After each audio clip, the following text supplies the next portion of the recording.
El apóstol Juan vivió en la ciudad de Éfeso durante muy buena parte de su vida. Ahí fue el pastor de la iglesia que había fundado el apóstol Pablo junto con Priscila y Aquila.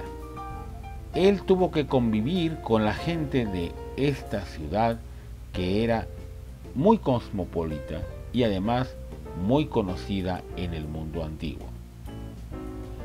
Esta ciudad se caracterizaba por ser la cuna y la parte más importante de la adoración a Diana y Apolos, que según la mitología eran dos dioses hermanos. En especial, la adoración a Diana era la parte más importante de la ciudad e inclusive es lo que le daba su fama y su poder a la misma. Esta ciudad tenía dentro de sí a un templo construido específicamente para la diosa Diana de Éfeso o Diana de los Efesios. Este templo era una de las más grandes construcciones hechas jamás por el hombre. Decían los marineros que cuando se iba llegando a Éfeso, antes de ver cualquier cima de cualquier monte, lo primero que se veía era el pináculo del templo de Diana. Era una construcción realmente impresionante. Por esa razón, fue considerada una de las 7 maravillas del mundo antiguo. Este templo fue construido y en varias ocasiones, antes de acabar su construcción, fue destruido por el fuego. Y llegó un momento en el que se convirtió en el eje de toda la adoración y de toda la actividad económica de la ciudad. En él se llevaban a cabo fiestas religiosas que incluían sexo desordenado y por esta razón era muy popular esta adoración, además de dar una muy buena ganancia tanto a los sacerdotes como a aquellos que hacían las estatuillas de Diana, de los cuales el libro de los Hechos nos da muy clara referencia. El apóstol Juan, por esta razón, tuvo que lidiar con la religión y las filosofías paganas que se daban en ese lugar. En especial, esta ciudad estaba plagada de costumbres totalmente contrarias a la palabra de Dios. Había mucho pecado, la prostitución era algo totalmente normal y reglamentado y además era parte de la religión de Diana. Independientemente de esto, esta ciudad era una ciudad en la cual se llevaban a cabo muchas cosas que no agradaban a Dios. La filosofía griega había influido grandemente en todas las actividades y forma de pensamiento de toda esa sociedad. En especial, el pensamiento de Aristóteles había cundido por todo el Imperio Romano, gracias a la herencia que había dejado el famosísimo alumno de Aristóteles, Alejandro Magno. Aristóteles vivió casi 400 años antes de Juan el apóstol. Y él, entre otras cosas, dio un principio filosófico que realmente es impresionantemente exacta la respuesta que da el apóstol Juan a este principio.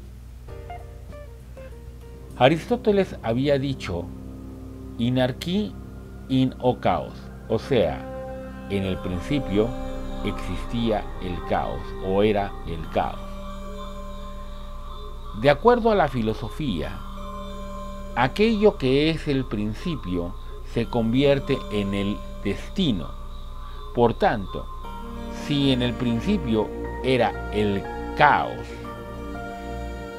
el universo viene del caos y por tanto el universo tiene que terminar en caos. Entonces, ¿de dónde viene el orden universal que vemos?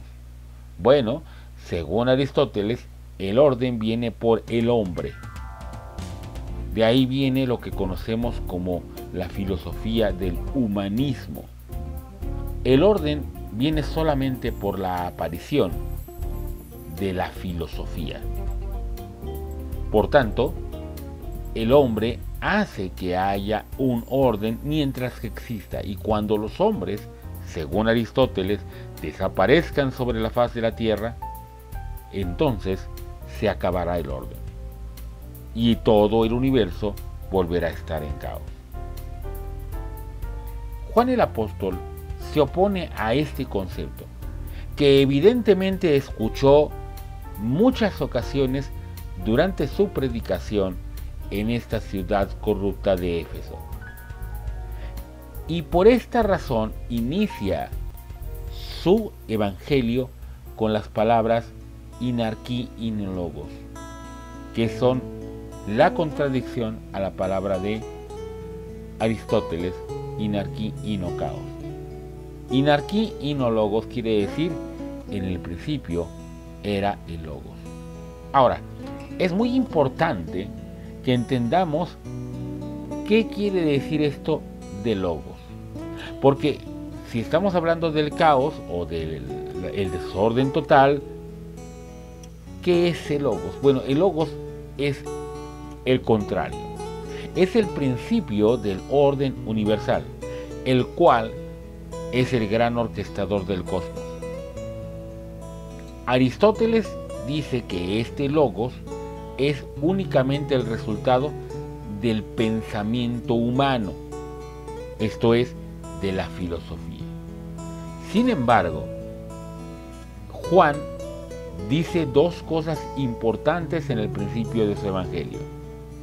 Uno, que en el principio lo que existía era el logos, o sea, este principio del orden universal, este gran orquestador del cosmos, que existía antes de que iniciara todo. De hecho, la palabra arque o arquí es una palabra que significa en el más antiguo principio o antes de que todo comience, lo cual implica que este logos existía antes del universo. En segundo lugar, este primer versículo de Juan termina con las palabras Theos y no logos, o sea, Dios era el logos. No está diciendo que el logos era Dios, dice que Dios era ese logos. Está señalando hacia Dios y diciendo, Dios es el orden universal, es el que da el orden al universo, es el gran orquestador del cosmos.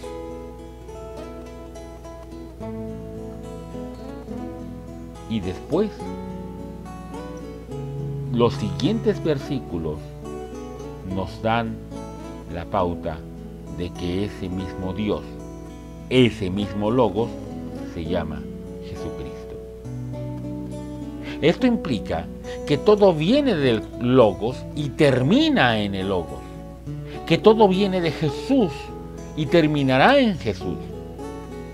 Jesús dice este mismo concepto al mismo apóstol Juan, años después, cuando lo encuentra en la isla de Patmos y le dice, yo soy el alfa y la omega, el principio y el fin.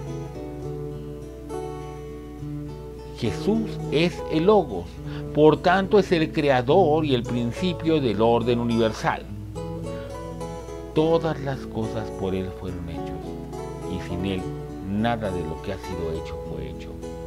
El león de la tribu de Judá entrega al hombre un universo que él ha creado con sus propias palabras para que el hombre viva en él y aprenda que él fue creado a imagen y semejanza de ese logos.